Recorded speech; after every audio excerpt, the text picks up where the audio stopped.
নমস্কার। এখন আমরা পড়াশোনা করব স্বরের রস ও স্থায়ী ভাব, অর্থাৎ আমাদের যে 7টি স্বর আছে এই 7টি স্বরের রস এবং স্থায়ী রূপে সেখান থেকে কোন ভাবটি তৈরি হয়, উৎপন্ন হয়, সেটা আমরা শিখব। তো চলো আমরা একে একে করে স্বরগুলি লিখে নিই এবং তারপরে আমরা তার রস এবং স্থায়ী ভাবটা জানব। আমরা এখানে উপরে লিখে নিই স্বর। স্বর এর রস, স্থায়ী ভাব, স্থায়ী ভাব। আমরা ঠিক আছে একে একে করে স্বরগুলোর নাম প্রথমে আমরা লিখব আর তারপরে তার রস এবং ভাব সম্পর্কে জানব। আমরা প্রথম স্বরটি লিখব সরজ।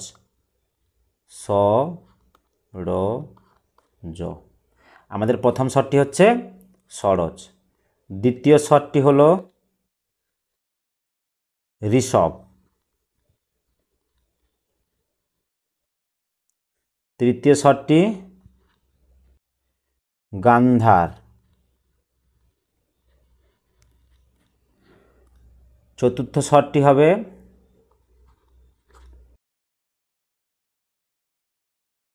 মধ্যম।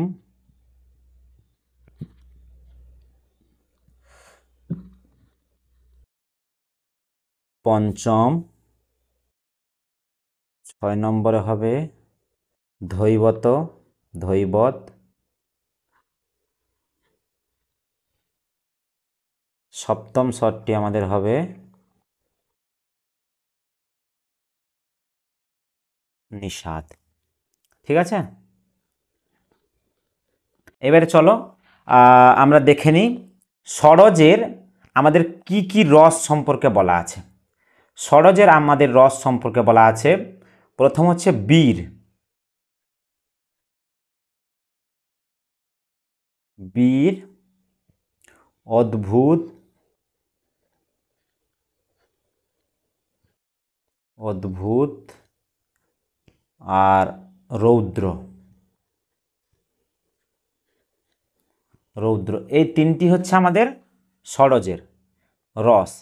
আর এর থেকে যে স্থায়ী ভাবটি তৈরি হয় উৎসাহ, বিস্ময়। বিস্ময় ভাব তৈরি হয়। তাহলে সরজের আমাদের রস হচ্ছে বীর, অদ্ভুত আর রৌদ্র, আর এখান থেকে যে স্থায়ী ভাব তৈরি হয় উৎসাহ আর বিস্ময়। এটা কিন্তু পরীক্ষার জন্য খুবই ইম্পর্টেন্টও হতে পারে। বলা যায় না চাকরি পরীক্ষায় কোথার থেকে প্রশ্ন দেবে। হ্যাঁ, সেই কারণে আমার যেটা মনে হলো এটাও করানো উচিত। এবারে চলো আমাদের ঋষভের আমাদের একদম সরজের মতন করেই বীর, বীর রস আর অদ্ভুত রস, বীর, অদ্ভুত আর রৌদ্র। এই তিনটে রস তৈরি হয় ঋষভ থেকে। আর ঋষভ থেকে তোমার স্থায়ী ভাবটি হচ্ছে উৎসাহ, উৎসাহ, বিস্ময়, হ্যাঁ, আর ক্রোধ। ক্রোধ, ঠিক আছে, উৎসাহ, বিস্ময় আর ক্রোধ, এই তিনটি স্থায়ী ভাব তৈরি হয়। গান্ধার গ্রামের রস হচ্ছে করুণ, করুণ রস। গান্ধার গ্রামটি কি? করুণ রস। আর গান্ধার থেকে যে তোমার স্থায়ী ভাবটি তৈরি হয় সেটা হচ্ছে শোক, শোক অর্থাৎ দুঃখের। বোঝা গেল? করুণ আর শোক, স্থায়ী ভাবটা শোকের। যে কোনো করুণ, বিশেষ করে কোমল গান্ধারটা তোমরা গাইবে সা রে গা, খুবই, আমার তো কোমল গান্ধারটা খুবই মানে করুণই মনে হয়। আচ্ছা চলো এরপরে দেখবো আমরা মধ্যম। মধ্যমে আমাদের শৃঙ্গার আর হাস্য, এর রস হচ্ছে শৃঙ্গার ও হাস্য। শৃঙ্গার আর হাস্য, বোঝা গেল।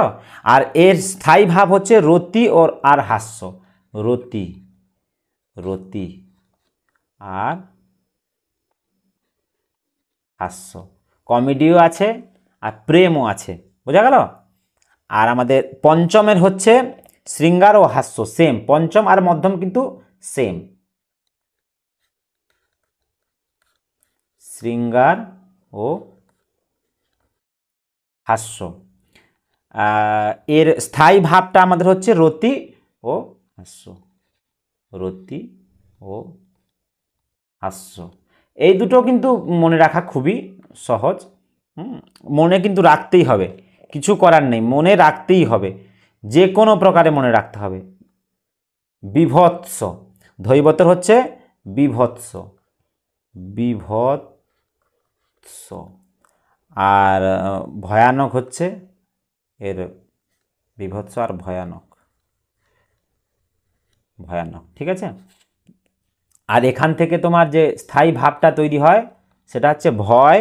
হিন্দিতে আমাদের যেটাকে বলে জুগুপ্সা, এটাতে বাংলাতে কি বলে তোমরা আমাকে বলবে, ঠিক আছে।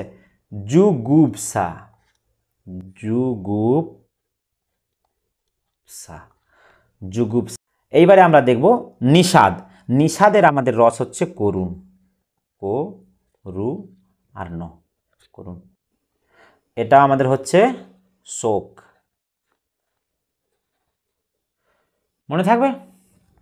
চলো তাহলে আমরা আজকে শিখলাম ষড়জের রসের বীর, অদ্ভুত, রৌদ্র, আর স্থায়ী ভাব হচ্ছে উৎসাহ ও বিস্ময়। ঋষভের হচ্ছে বীর, অদ্ভুত, রৌদ্র, আর এর স্থায়ী ভাবও উৎসাহ, বিস্ময় আর ক্রোধ। গান্ধার হচ্ছে করুণ আর শোক। আর আমাদের মধ্যম হচ্ছে শৃঙ্গার ও হাস্য, আর পঞ্চম শৃঙ্গার ও হাস্য। ধৈবত হচ্ছে বিভৎস আর ভয়ানক, যার স্থায়ী ভাব হচ্ছে ভয়। আর নিষাদ হচ্ছে করুণ ও শোক। করুণ ও শোক। তাহলে এই হলো আমাদের সাতটি স্বরের রস ও স্থায়ী ভাব, বোঝা গেল। এই জিনিসটা তোমরা খাতায় সুন্দর করে লিখে নাও এবং পরীক্ষার জন্য এটাকে বারবার প্র্যাকটিস করো, অভ্যেস করো। রস আর স্থায়ী ভাব সম্পর্কে কিন্তু একটা প্রশ্ন আসে বিভিন্ন পরীক্ষায়। বলা যায় না চাকরি পরীক্ষায় আমাদের কোথা থেকে প্রশ্ন দিয়ে দেবে। সুন্দর করে খাতায় তুলে রাখো তোমরা। আর সবাই সুস্থ থেকো, ভালো থেকো। রাধে রাধে।